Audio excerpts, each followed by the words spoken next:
Salut à tous et bienvenue sur Field High Tech. J'espère que vous allez bien. Aujourd'hui, on se retrouve donc pour la vidéo par rapport au test de la caméra SolarCam D1 Max de Aosu. Avant toute chose, comme à l'habitude, je vous invite à liker la vidéo, à vous abonner, à activer la petite cloche, bref, à faire tout le nécessaire par rapport à la vidéo. Et on se retrouve donc pour les différents tests que j'ai fait avec cette caméra. Donc j'ai pu tester cette super caméra donc pendant une semaine. Alors ici vous allez voir les images qui viennent directement de la caméra, donc sans passer par aucun logiciel. Donc comment j'ai fait?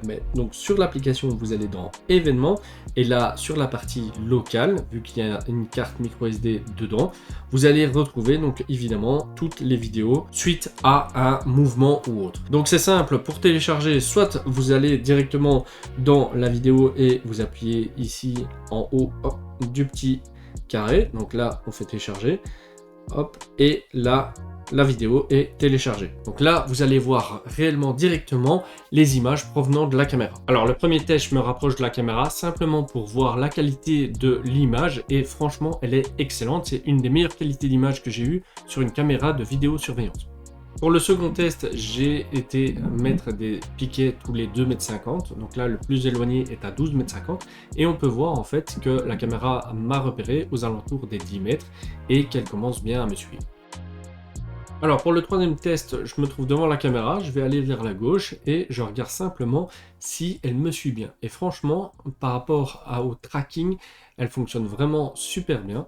L'image est encore une fois hyper correcte, c'est une des meilleures que j'ai eues en tout cas par rapport à des caméras de vidéosurveillance.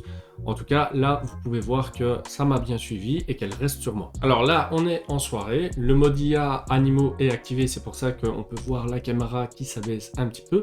Mais on peut voir en tout cas que en soirée l'image est encore vraiment hyper correcte. Encore une fois c'est une des meilleures que j'ai eues. Ici c'est pas l'éclairage de la caméra, donc c'est un éclairage alternatif, mais on peut voir en tout cas que l'image reste excellente.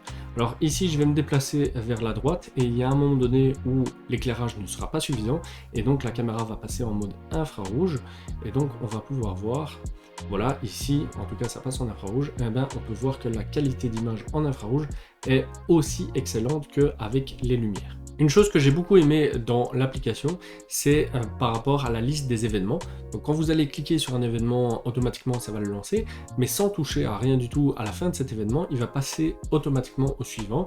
Ils sont classés par ordre chronologique, ce qui permet de facilement retrouver l'événement que vous recherchez. En plus de ça, vous pouvez checker les différentes dates auxquelles il y a eu du mouvement ou des événements. Et en plus de ça, vous avez aussi un filtre, donc le filtre avec les différentes alertes.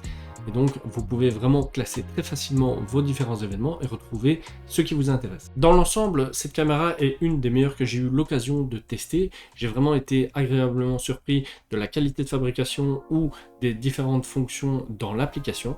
Les seuls points encore à un petit peu améliorer sont la vitesse des notifications, en tout cas si vous avez activé la notification via IA, tout simplement parce qu'il y a un post-traitement par rapport aux notifications.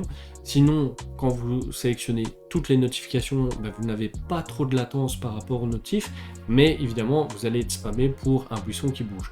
L'IA fonctionne vraiment terriblement bien, en tout cas par rapport à la détection, que ce soit des animaux, que ce soit des êtres humains ou que ce soit des voitures. J'ai pas eu l'occasion de tester le mode parking, tout simplement parce que la voiture est trop éloignée de la caméra. Car la détection de mouvement, qui est à mon avis liée au capteur PIR, va à plus ou moins à 10 mètres, et vu que la voiture est à plus de 15 mètres, je n'ai pas eu l'occasion de tester cette fonction. Donc cette caméra, dont l'image et la qualité de fabrication est vraiment topissime, devient ma référence par rapport à mes autres tests, par rapport à d'autres caméras, que vous pouvez retrouver d'ailleurs sur la chaîne. Donc n'hésitez pas à me dire si vous avez aimé cette vidéo. N'hésitez pas à liker la vidéo, à vous abonner, à m'écrire en commentaire si vous avez des questions. En tout cas, je vous mets tous les liens dans la description, tout simplement parce que vous avez des promos en tapant le coupon Field High Tech pour l'achat de n'importe quel Aosu. Donc n'hésitez pas à l'utiliser et on se retrouve pour une prochaine vidéo. À plus!